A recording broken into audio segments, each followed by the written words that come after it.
맞습니다.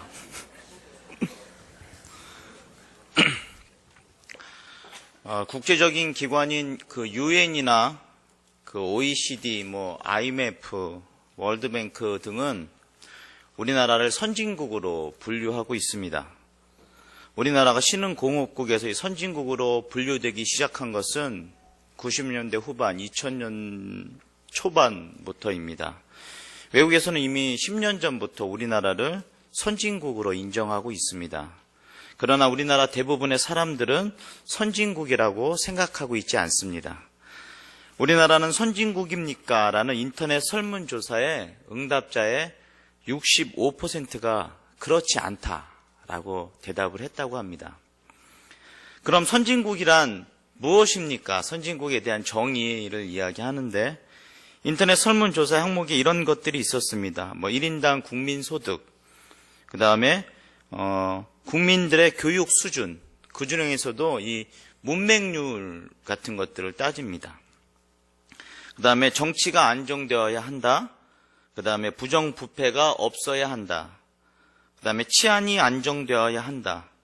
언론의 자유와 인권과 존교가 보장되어야 한다. 또한 국방이 강해야 한다. 남녀 평등권 등이 잘 지켜져야 한다. 이런 내용들이 있습니다. 설문조사 항목이었습니다. 그 설문조사에서 우리나라가 선진국이 아니라고 대답한 사람들은 그 아닌 이유에 대해서 이렇게 얘기합니다.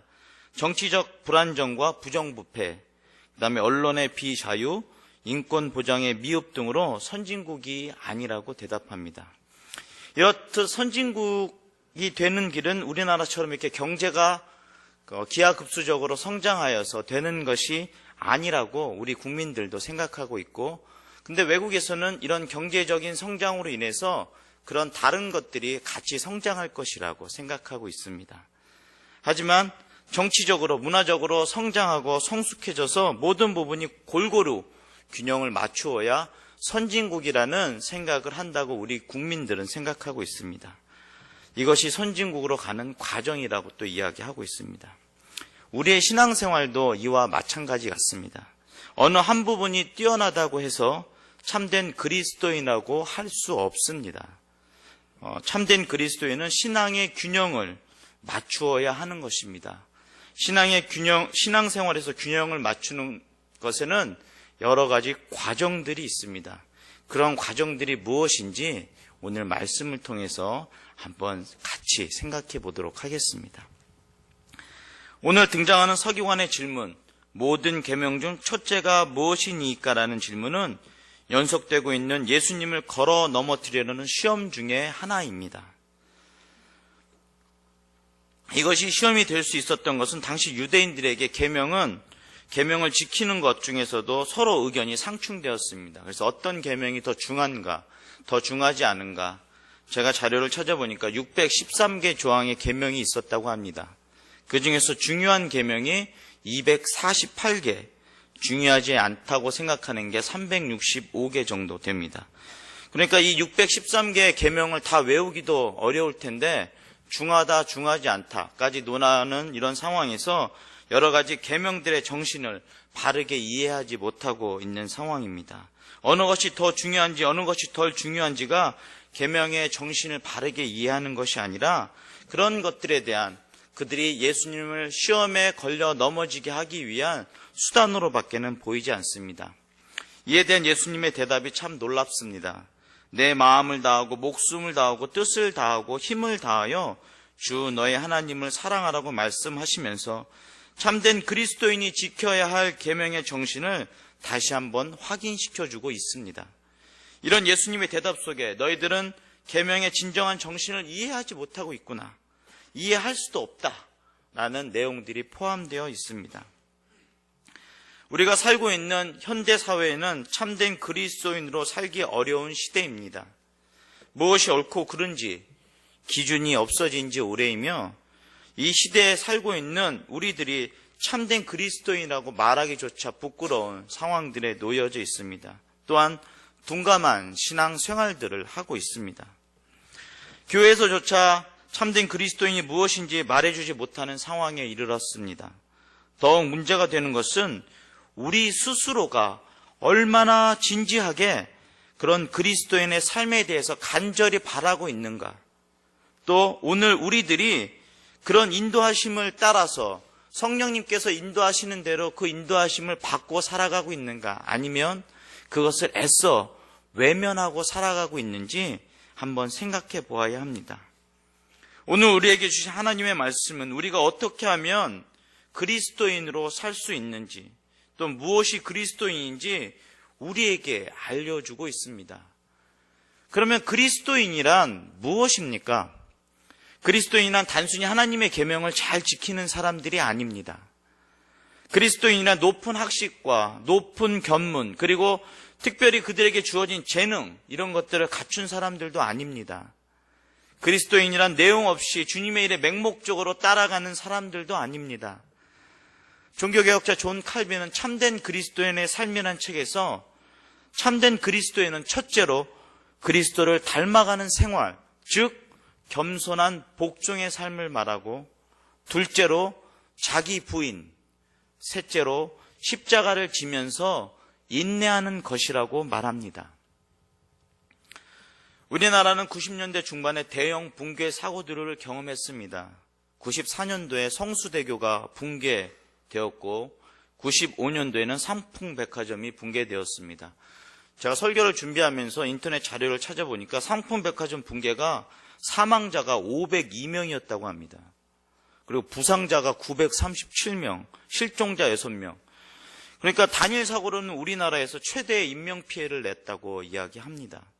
성수대교나 이런 삼풍백화점이 붕괴하는 그런 이유는 건축물의 안정과 질이라는 기초공사 과정을 무시하고 무리한 공사, 또한 건물의 불균형 등으로 인해서 발생되었다고 이야기합니다. 이런 과정을 무시한 결과 한순간에 무너지는 엄청난 사고들이 일어납니다. 우리의 신앙생활도 이와 같습니다. 신앙생활의 과정을 무시하고 신앙생활의 불균형을 이루면 우리의 삶이 한순간에 무너지는 그런 엄청난 비극을 경험할 수도 있습니다. 어떻게 하면 그리스도인으로 살아갈 수 있습니까? 어떻게 해야 신앙생활의 과정을 무시하지 않고 균형을 맞추면서 불균형에서 벗어나서 균형 잡힌 그리스도인이 되겠습니까? 하나님은 우리들에게 참된 그리스도인 길을 오늘 본문 말씀을 통해서 분명히 말씀해 주고 계십니다.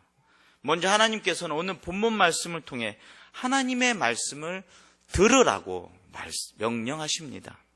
29절의 말씀입니다. 예수께서 대답하시되 첫째는 이것이니 이스라엘아 들으라 라고 말씀하십니다. 우리가 하나님의 명령을 지키기 위해서는 우선 하나님의 말씀을 들어야 한다고 말씀하십니다. 여기서 듣는다는 말은 주의 깊게 경청한다, 귀를 기울인다는 뜻입니다. 하나님의 일을 한다고 하면서 하나님의 말씀을 경청하지 않고 내 생각대로 하는 것은 진정 하나님의 말씀을 경청하지 않는 것입니다.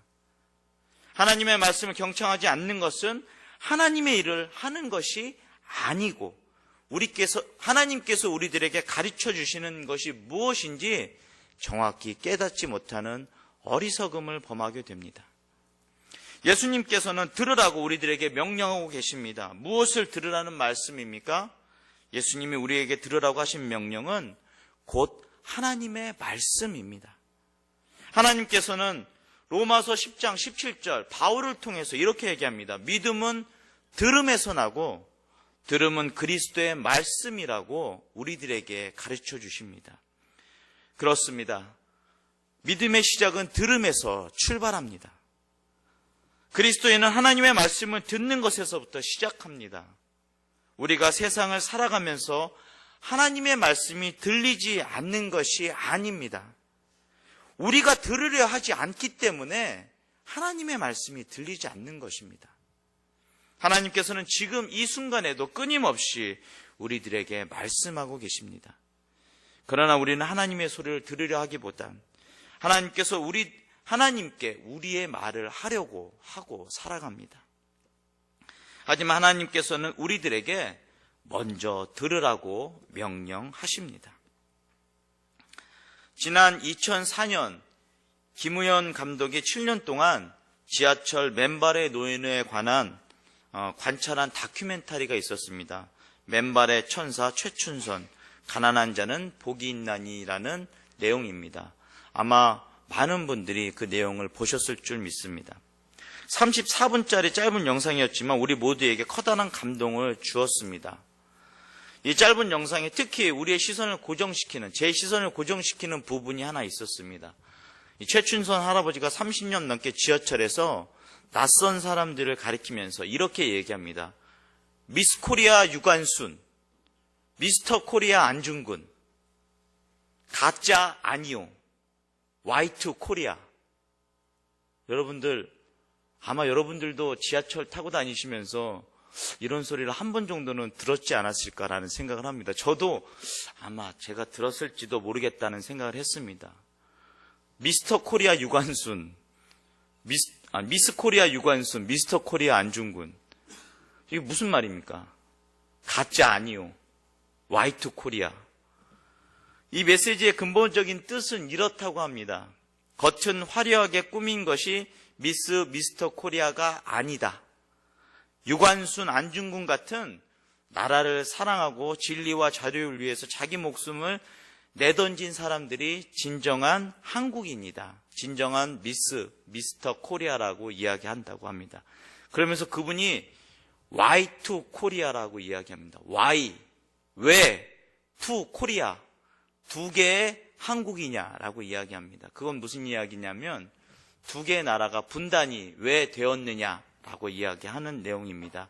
이런 진정한 한국인이면, 그런 분들이 있다면 왜 두 개의 한국이 존재하고 있겠냐고 이야기합니다.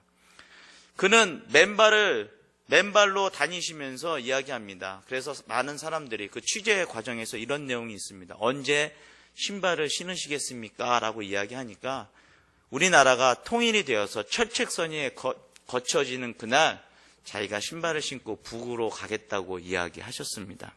그러나 안타깝게도 2001년 9월 8일에 하나님의 부르심을 받았습니다. 이런 최춘선 할아버지를 보고 장신대 신학과 노영상 교수는 이렇게 이야기합니다. 그의 소리는 심판을 알리는 노아의 소리였다. 또한 선지자의 소리였다. 영의 귀가 있는 사람은 그의 소리를 분명히 들어야 한다. 한국에 이런 선지자를 주신 주님께 감사드린다는 글을 남겼습니다. 주님은 여러 가지 방법으로, 여러 환경으로, 여러 사람들을 통해서 오늘도 우리들에게 말씀하고 계십니다. 우리는 그 소리에 귀를 기울여야 하며 들음에서 믿음이 시작된다는 것을 알아야 합니다. 둘째로 하나님께서는 오늘 본문을 통해서 하나님은 유일한 주시라고 말씀하십니다. 29절에 이렇게 기록되어 있습니다. 예수께서 대답하시되 첫째는 이것이니 이스라엘아 들으라. 그 다음에 주 곧 우리 하나님은 유일한 주시라 라고 이야기합니다. 여기서 말씀하신 주 곧 우리 하나님은 유일한 주시라 라는 말씀은 구약성경 신명기 6장 4절을 인용한 말씀입니다. 신명기 6장 4절의 본문을 원어 성경 순서대로 직역하면 이렇게 기록됩니다. 여호와 우리 하나님 여호와 하나이며, 이것은 두 가지 사실을 강조합니다. 전반부는 여호와는 우리 하나님이시다 라는 내용이고, 후반부는 여호와는 한 분이시다 라는 내용입니다. 이 말씀은 하나님께서 가나안 땅으로 들어가기 전 이스라엘 백성들에게 하신 말씀입니다. 하나님께서는 이스라엘 백성들의 가나안 땅의 풍요로움과 달라진 생활 방식으로 인해 하나님을 외면하고 우상 숭배하는 것을 경계하시기 위해 이스라엘 백성들에게 하나님은 유일한 주시다라고 가르쳐 주십니다. 이러한 가르침은 우리의 삶의 지도와 같은 역할을 합니다. 하나님께서는 우리들에게 자신이 유일한 하나님이라고 직접 말씀해 주셨습니다. 왜냐하면 하나님께서 우리의 논리와 사고의 틀 안에 존재하는 분이 아니시기 때문입니다. 하나님께서는 우리의 논리와 사고의 틀을 넘어서 신비의 영역에 존재하시는 분이기 때문입니다. 그런데 그런 하나님의 인간의 좁은 논리와 시선 안에 가두어 두기 때문에 우리는 반드시 오해와 오류에 빠질 수밖에 없습니다. 그 결과 다른 신들을 찾게 되고 또한 다른 것들의 신들과 비교하게 되며 거기서 비교 우위를 따져서 우리의 신앙에 모순들이 생기게 됩니다. 그러기에 하나님은 우리에게 반복적으로 여호와 우리 하나님은 한 분이시다 라고 우리들에게 말씀하고 있고, 우리는 그런 하나님을 스스로 고백하게 만드십니다. 그리스도인이라면 유일하신 하나님의 자신의 신앙으로 고백하고 삶의 지도로 삼는 그런 안내도로 삼아야 하는 것입니다. 여러분들도 산을 오르실 때 그런 것들을 많이 경험하셨을 것입니다. 산의 정상 입구에 지도를 보고 올라가서 지도를 정확히 확인하고 올라갔을 때와 그렇지 않고 내 마음대로 산에 올라갔을 때 겪는 여러 가지 어려운 점들이 있습니다. 분명히 쉬운 산이라고 생각하고 올라갔는데 그곳을 헤매고 있을 때도 있습니다. 또한 우리가 그것들을 무시하고 간과하고 이정표들을 무시하였을 때 우리가 산에서 온전히 올라가지 못하는 경우들도 있습니다. 처음 산을 오르기 시작할 때 지도를 자세히 살펴보지 않은 것과 산을 오르는 중간중간에 안내판을 보지 않는 것들에 대해서 후회할 때도 있습니다. 우리의 신앙생활도 이와 같습니다. 우리의 삶에 있어서 우리 주 하나님이 유일하신 하나님임을 꼼꼼하게 확인하고 우리가 살아갈 때, 또한 중간중간 안내판을 바라보듯 반복적으로 하나님은 유일하신 주라고 고백할 때 이것들을 소홀히 하면 우리의 삶은 목적지와는 전혀 다른 방향으로 가게 되는 경우들이 많이 있습니다. 세 번째로 하나님께서는 오늘 본문 말씀을 통해서 하나님을 사랑하라고 말씀하고 있습니다. 오늘 본문 말씀 30절 말씀입니다. 30절 말씀 다 같이 한 목소리로 읽겠습니다. 내 마음을 다하고 목숨을 다하고 뜻을 다하고 힘을 다하여 주 너의 하나님을 사랑하라 하신 것이요. 본문은 한글 개역 성경과 원어 성경의 단어 배열 순서가 조금 다릅니다. 원어 성경을 직역하면 너는 주 너의 하나님을 사랑하라. 너의 온 마음으로, 너의 온 목숨으로, 너의 온 뜻으로, 너의 온 힘으로입니다.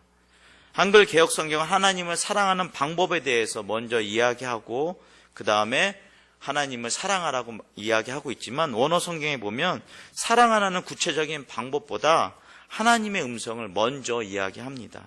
특히 사랑하라고 번역한 아가페세이스는 그 아가파오라는 단어에서 하나님의 사랑을 뜻하는 그런 말인데, 받은 은혜에 대해서 감사하고 한없이 복종하라는 그런 깊은 뜻을 가지고 있습니다. 예수님께서 주 너의 하나님을 사랑하라고 우리들에게 명령하십니다. 그리고 마음을 다하고 목숨을 다하고 힘을 다하여 하나님을 사랑하라고 이야기합니다. 하나님을 사랑하는 일이 결코 쉬운 일이 아닙니다. 예수님께서 왜 우리들에게 이렇게 명령하십니까? 죄인인 우리들이 하나님을 사랑하면 얼마나 사랑할 수 있겠습니까? 하나님의 일은 세상의 일과 달라서 내 지식으로, 내 경험으로 사랑할 수도 없습니다. 우리는 하나님의 부르심에 합당한 그리스도인이 되기 위해서 훈련을 받아야 합니다. 하나님께서 우리를 부르셨으니 하나님께서 우리를 훈련시키십니다. 하나님께서 우리에게 하시는 훈련의 완성이 주 너의 하나님을 사랑하라입니다. 우리의 훈련은 다른 학문처럼 머리로 공부해서 되는 것이 아닙니다. 신앙은 몸으로 하는 공부입니다. 제가 이전에 심우하던 교회 집사님 이야기입니다. 전북대학교 의과대학 의사인 그 집사님은 자신이 30세가 되던 생일날 이런 다짐의 메모지를 적어 놓았다고 합니다. 오늘 내 나이 30이 되었다. 예수께서 그의 공생애를 시작한 나이이다. 주님, 오늘부터 당신의 부르심을 받아 살겠습니다. 나만을 위해 살던 유치한 삶을 이제는 버리고 나를 세상에 태어나게 하신 하나님의 뜻에 합당하게 살겠습니다. 라는 메모를 책상 위에 적어놓고 오늘도 환자들과의 만남이 예수님을 만나는 것과 같이 매일매일 그런 삶이 너무나도 행복하다고 이야기하였습니다. 이렇듯 그리스도인의 삶은 단순히 머리로 공부해서 되는 것이 아니라 몸으로 실천함으로 삶의 변화를 통하여서 이루어집니다. 다해공동체의 설립자인 최일돈 목사님은 여러분들이 잘 알고 있는 유명한 목사입니다. 요즘엔 국민 목사라고도 이야기하는데 여러분들이 잘 익숙한 목사님이십니다.